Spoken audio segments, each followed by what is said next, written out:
Listen, O my people, to my instruction. Incline your ears to the words of my mouth. I will open my mouth in a parable. I will utter dark sayings of old, which have heard and we have heard and known, and our fathers have told us. We will not conceal them from their children, but tell to the generation to come the praises of the Lord, and his strength and his wondrous works that he has done.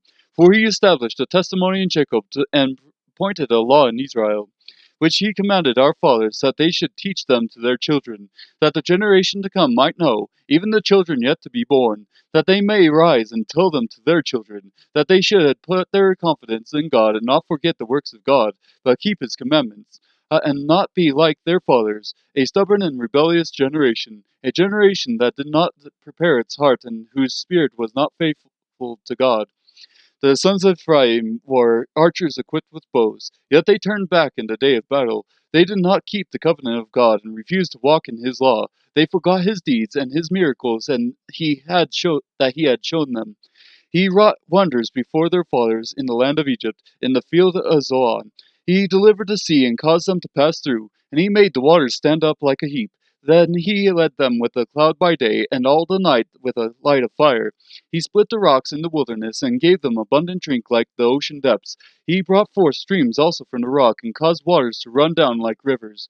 Yet they still continued to sin against him, and to rebel against the Most High in the desert. And in their heart they put God to the test by asking food according to their desire. Then they spoke against God. They said, Can God prepare a table in the wilderness? Behold, he struck the rock so that waters gushed out, and streams were overflowing. Can he give bread also? Will he provide meat for his people? Therefore God heard and was full of wrath, and a fire was kindled against Jacob, and anger also mounted against Israel, because they did not believe in God and did not trust in his salvation. Yet he commanded the clouds above and opened the doors of heaven. He rained down manna upon them to eat, and gave them food from heaven. Man did not eat the bread of the angels. He sent them food in abundance. He caused the east wind to blow in the heavens, and by his power he directed the south wind. When he rained meat upon them like the dust, even winged fowl like the sand of the seas, then he let them fall in the midst of their camp, round about their dwellings. So they ate and were well filled, and their desire he gave to them. Therefore, before they had satisfied their desire, while their food was in their mouths, the anger of God rose against them, and killed some of their stoutest ones, and subdued the choice men of Israel. In spite of all this, they still sinned and did not believe in his wonderful works. So he brought their days to an end in futility and their years in sudden terror. When he killed them, they sought him, and returned and searched diligently for God. And they remembered that God was their rock, and the Most High God their Redeemer. But they deceived him with their mouth, and lied to him with their tongue. For their heart was not steadfast toward him, nor were they faithful in his covenant. But he, being compassionate, forgave their iniquity, and did not destroy them. And often he restrained his anger, and did not rouse all his wrath.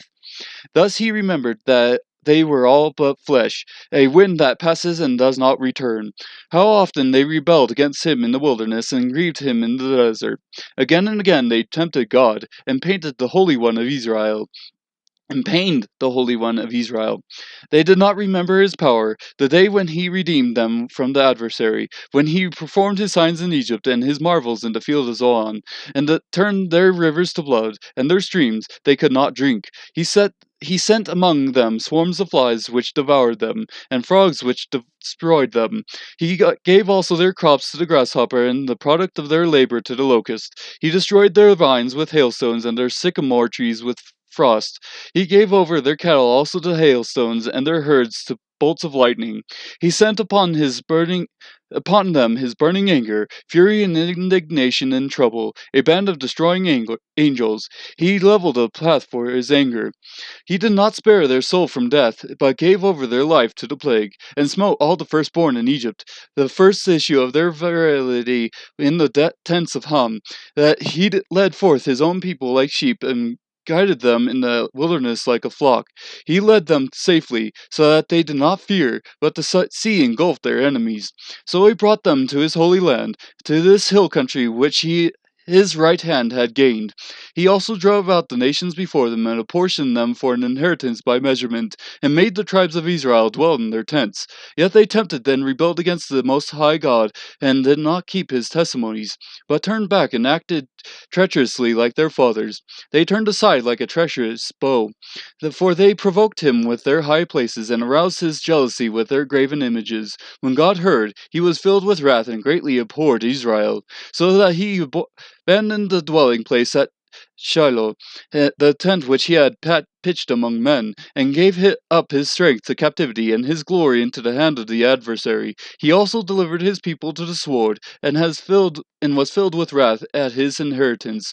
Fire devoured his young men, and his virgins had no wedding songs. His priests fell by the sword, and his widows could not weep.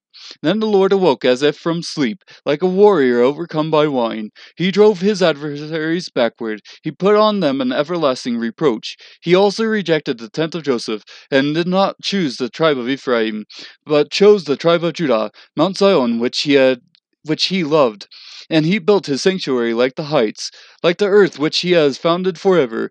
He also chose David his servant, and took him from the sheepfolds. From the care of the ewes with suckling lambs he brought him to shepherd Jacob his people, to Israel his inheritance. So he shepherded them according to the integrity of his heart, and guided them with his skillful hands.